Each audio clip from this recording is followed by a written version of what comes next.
Olá pessoal, que a graça de Cristo esteja com vocês.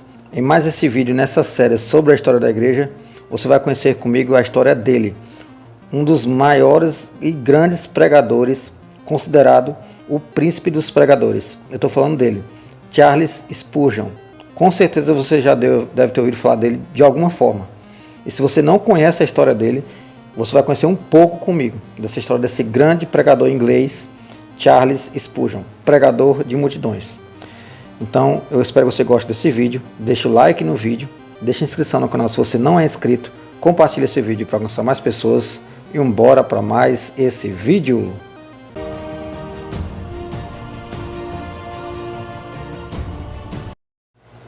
Charles Haddon Spurgeon, comumente referido como C.H. Spurgeon, 19 de junho de 1834 e falecido em 31 de janeiro de 1892, foi um pregador batista reformado, nascido em Kelvedon, Essex, na Inglaterra. Converteu-se ao cristianismo em 6 de janeiro de 1850, aos 15 anos de idade. Aos 16, pregou seu primeiro sermão. No ano seguinte, tornou-se pastor de uma igreja batista em Waterbeach, condado de Cambridgeshire, Inglaterra.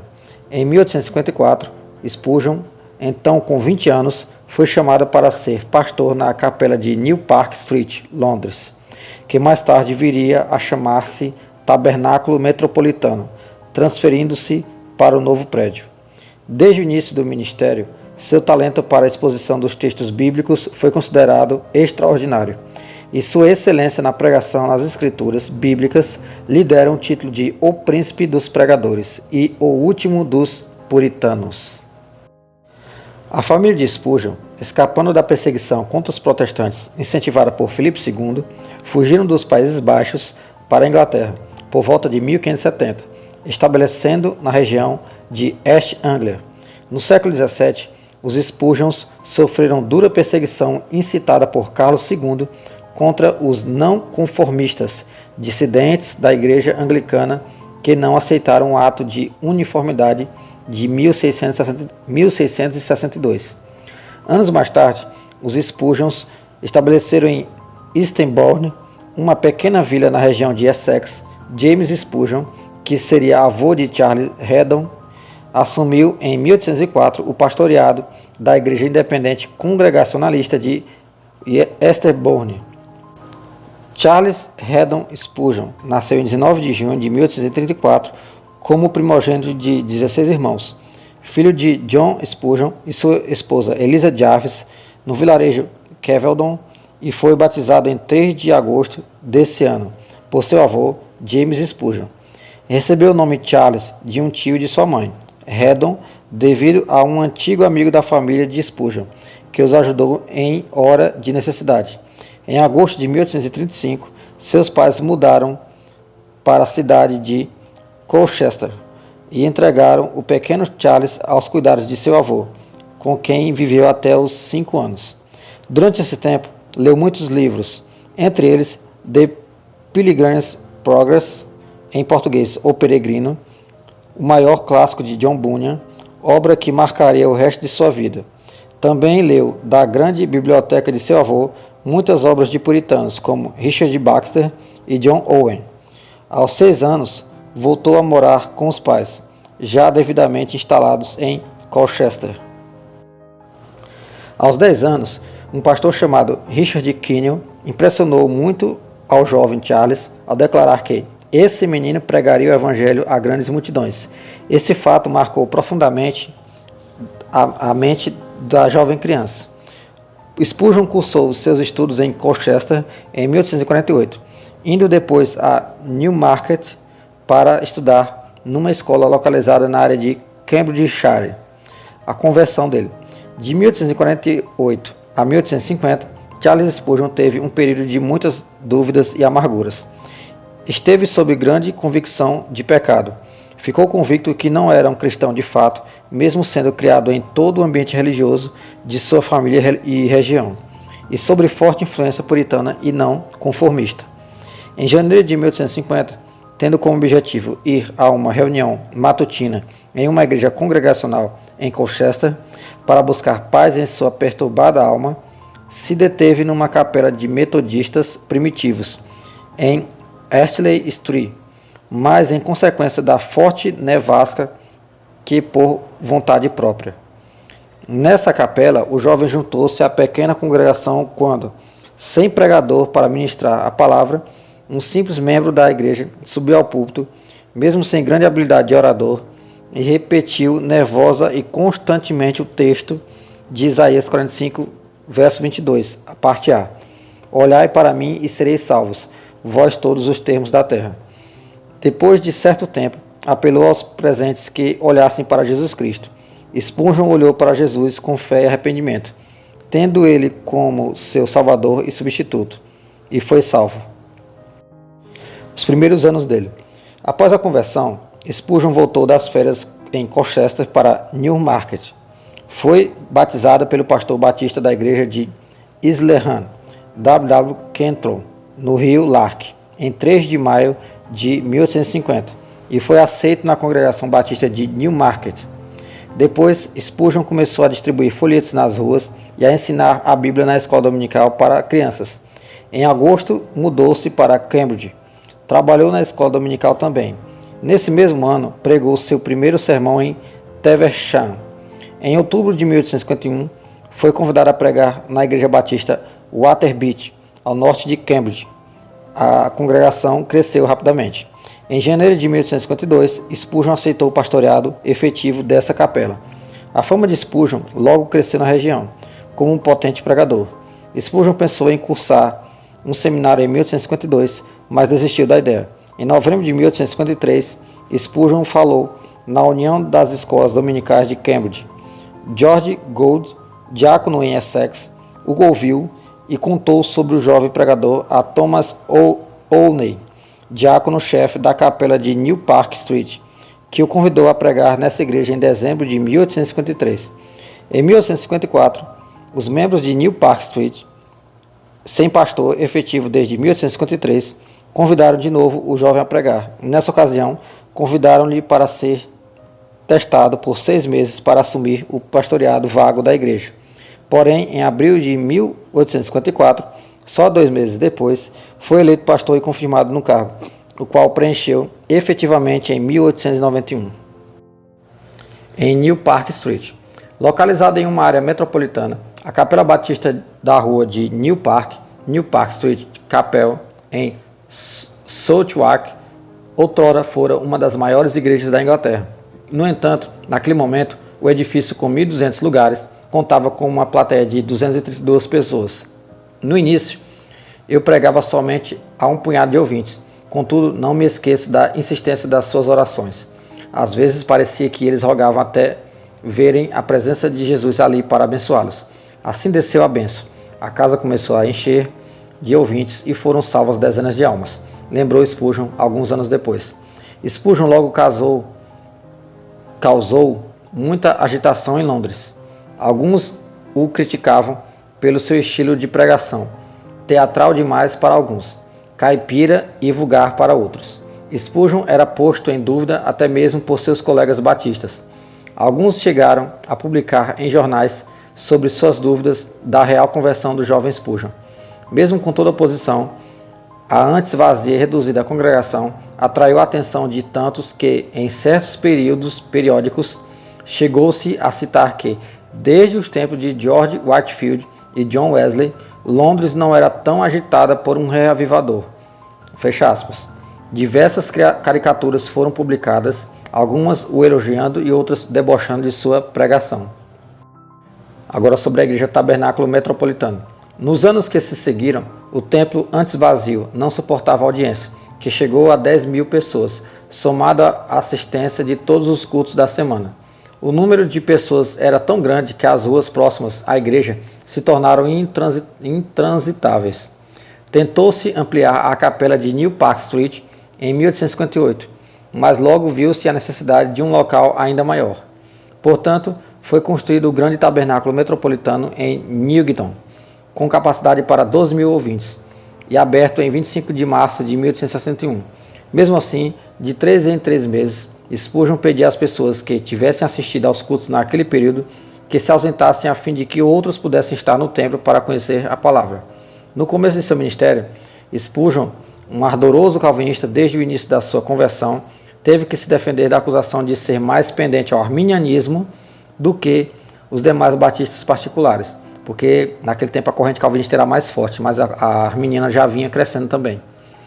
Deve-se notar que um dos predecessores, melhor dizendo, de Spurgeon, no pastoreado de New Park Street, foi o pastor e teólogo John Gill, que em muitas ocasiões era um ferrenho hipercalvinistas.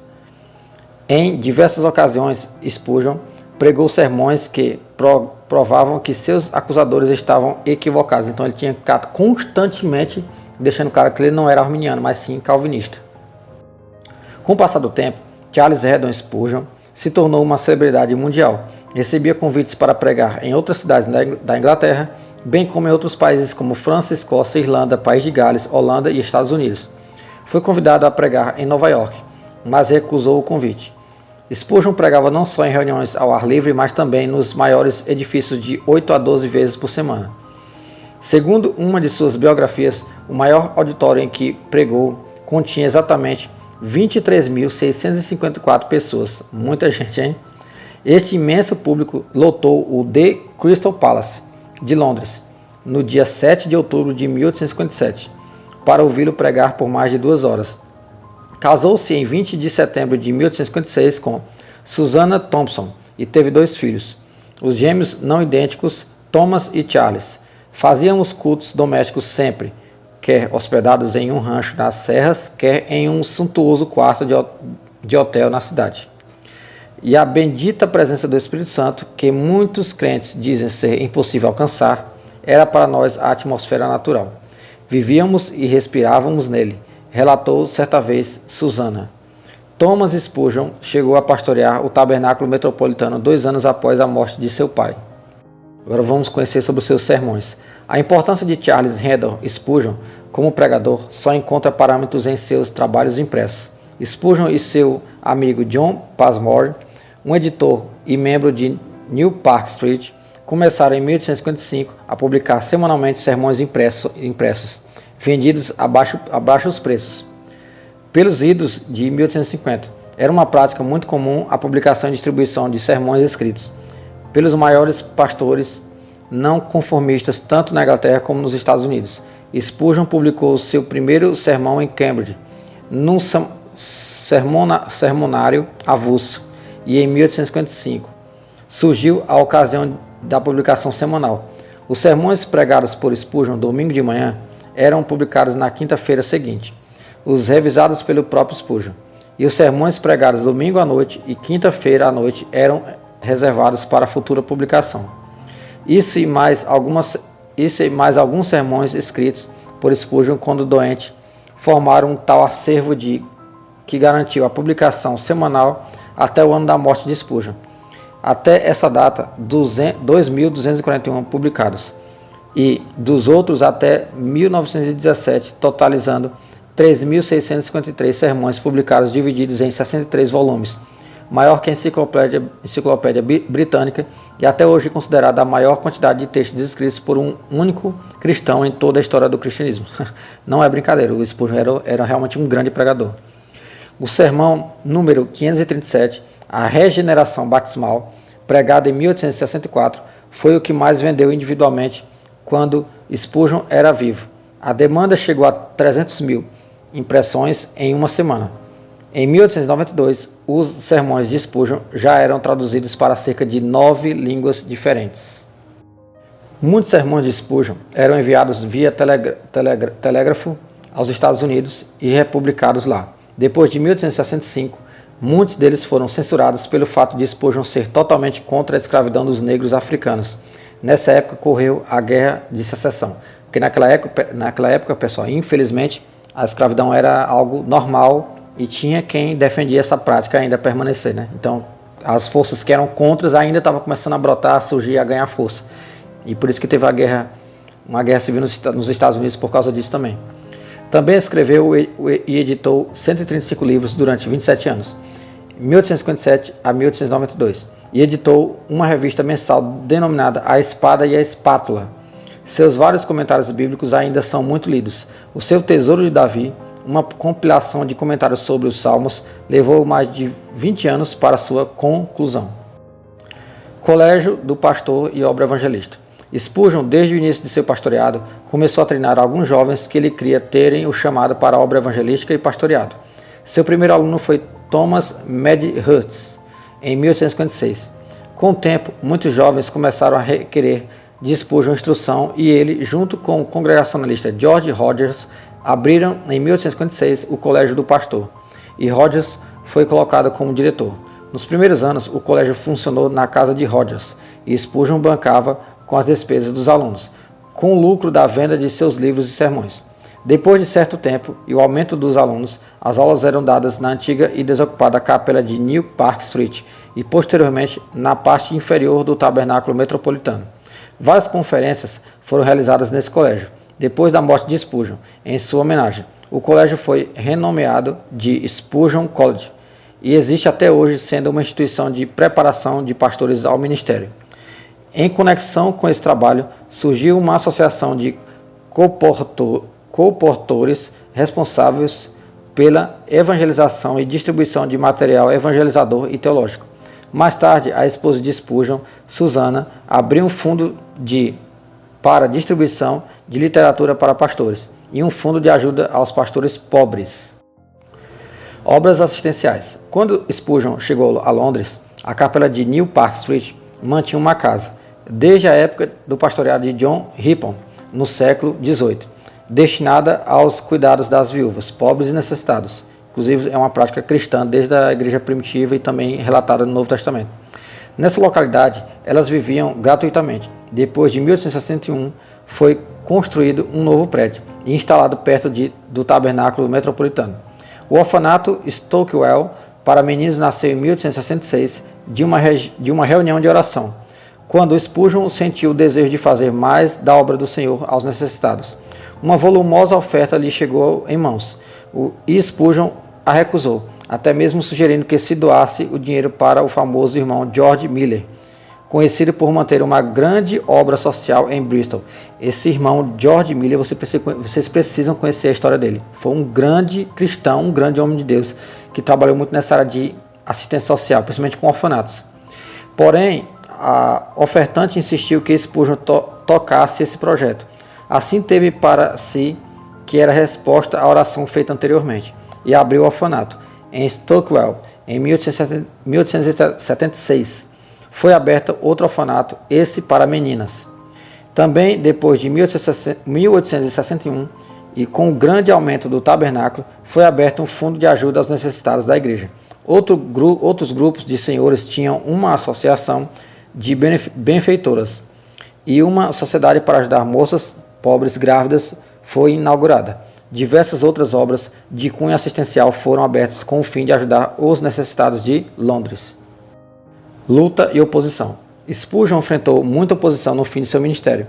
Pelos idos de 1887 a 1888, ele foi envolvido na que se chamou, abre aspas, a controvérsia do declínio, fecha aspas, quando Spurgeon criticou duramente muitos membros da União das Igrejas Batistas da Inglaterra, do qual ele era afiliado, que estavam afrouxando a sua pregação diante do liberalismo teológico, que era uma praga que estava começando a acontecer, mesmo no século XIX, mas antes um pouco, quando iniciou, que é essa destruição da fidedignidade das escrituras sagradas, da Bíblia como um todo, da não crença, da dúvida sobre o cânon, sobre as traduções, sobre as cópias, sobre o texto original e tudo que envolve isso. Começou-se a discutir essas coisas e começou a colocar em xeque a veracidade das escrituras. E, infelizmente, muitas igrejas naquele tempo começaram a aderir a isso, muitos pastores e teólogos. É a questão do liberalismo teológico e da alta crítica, movimento que invocava a ideia de ser uma acurada investigação da historicidade da Bíblia, que foi o que eu acabei de comentar para vocês, mas que na prática negava a infalibilidade e a inerrância da palavra de Deus. Esse é o perigo. Spurgeon foi duramente criticado e taxado de antiquado. Muitos deixaram de contribuir com as obras sociais e missionárias do tabernáculo metropolitano. É certo para muitos que essa controvérsia, que foi travada em sermões, reuniões e editoriais, desgastou ainda mais a debilitada saúde de Spurgeon, que por fim se desligou. E ele e o tabernáculo da União Batista ele se desligou dessa união das igrejas batistas em 1887. Posteriormente, a congregação batista voltou a se associar à União, mas desde que Peter Master assumiu o pastoreado do tabernáculo metropolitano, em 1970, ele rompeu novamente com a União Batista. Últimos dias. Até o último dia de pastoreado, Spurgeon batizou 14.692 pessoas. Nesse meio tempo, Spurgeon teve sua saúde grandemente debilitada. Spurgeon desenvolveu, por volta dos 25 anos, gota e reumatismo, e grandes ataques de depressão, principalmente depois de 1857, quando um culto realizado em Surrey Garden foi organizado para cerca de 10 mil e, devido a um tumulto provocado por um falso alarme de incêndio, levou à morte de 6 pessoas. Quanto mais a idade avançava, mais essas enfermidades o debilitavam. Pelo que registrado em suas biografias, ele teve uma melhora da gota, mas mesmo dessa forma, nunca esteve em pleno vigor novamente. Sua mulher também tinha graves problemas de saúde, e isso agravava mais ainda a situação. Por diversas vezes, Charles teve que se ausentar de seu púlpito por recomendações médicas, chegou a passar um período de férias em 1864, quando viajou até a Itália, e depois, muitas vezes, sempre no fim do ano, se hospedava em Menton, sul da França, pelo clima mais quente que na Inglaterra, e também por recomendação médica. Depois de 1887, foram cada vez mais constantes essas viagens, chegando a passar meses em retiro. Nessa época, foi diagnosticado de doença de Bright, uma doença degenerativa e crônica sem cura.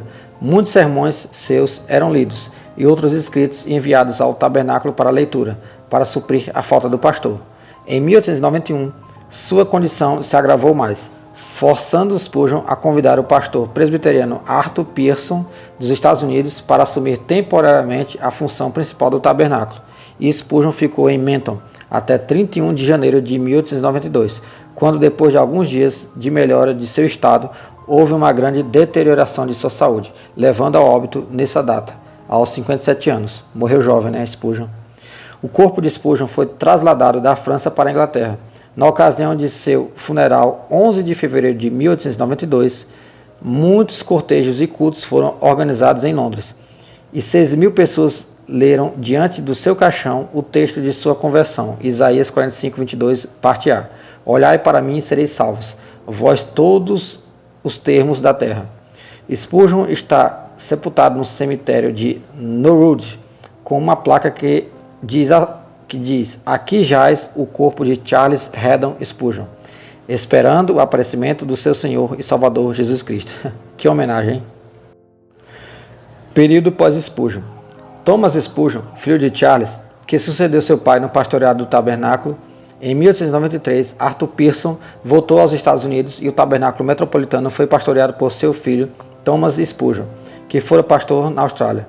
Em 1898, devido a um incêndio, o tabernáculo metropolitano foi completamente destruído, só restando dele o pórtico frontal. Foi reconstruído e reinaugurado em 1901, seguindo o modelo original de 1861.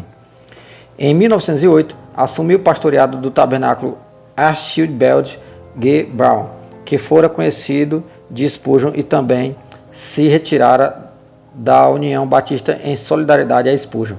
Em 1911, assumiu o pastoreado o pastor americano Henry Clarence Dixon, que afastou doutrinariamente a igreja das doutrinas pregadas por seus antecessores, incluindo até novidades como um órgão. Na época de Spurgeon, os hinos eram cantados a capela, ou seja, sem instrumento. Pediu demissão em 1919, sendo sucedidos pelo pastor calvinista Tiedemann Chilvers Harry. Em 1938, o Dr. W. Graham Scrooge assumiu o pastoreado em 1941 devido à Segunda Guerra Mundial e aos bombardeios de Londres pelos nazistas. O tabernáculo metropolitano foi novamente incendiado e destruído. Seria totalmente reconstruído em 1957 com um projeto arquitetônico diferente do original e menor que o original, sob o pastoreado de Eric W. Hayden, que foi sucessor de Gerald B. Griffiths até 1954. Em 1963, Dennis Pescoy foi pastor da igreja até 1970. quando Peter Master assumiu o pastoreado e o mantém até os dias de hoje.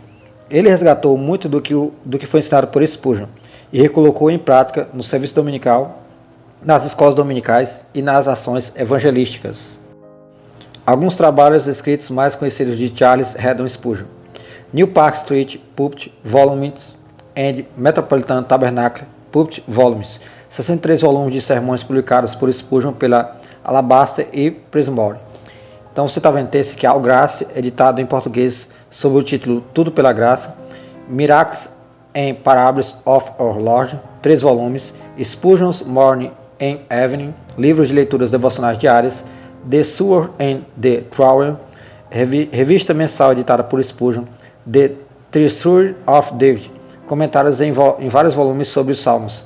Aaron the Wicked Gate, livros escritos como complemento ao All of Grace, publicado em português como Diante da Porta Estreita.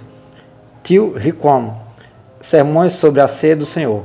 A Puritan Catechismo, uma compilação feita por Spurgeon em 1855, usando as Confissões de Fé Batista de 1689 e a Confissão de Fé de Westminster. Faith's Checkout Book, devocionário escrito na época da controvérsia do declínio. Então é isso, pessoal. Esse é um pequeno resumo da história de Charles Haddon Spurgeon, um grande pregador, um grande homem de Deus, uma grande figura do passado, que deixou um legado muito importante, como você pode ver nesse vídeo, né, acompanhar comigo. Então aqui está a fonte das informações desse vídeo, mas você pode conhecer mais sobre Charles Spurgeon em outros livros, escritos, artigos, onde mais você preferir. E eu espero que você tenha gostado desse vídeo. Deixa o like no vídeo, deixa a inscrição no canal se você não é inscrito, compartilhe esse vídeo para alcançar mais pessoas. Deixa o teu comentário também nesse vídeo para eu saber o que você está achando desse vídeo, dessa série sobre a história da igreja. E não se esqueça, somos um em Cristo e fica com Deus.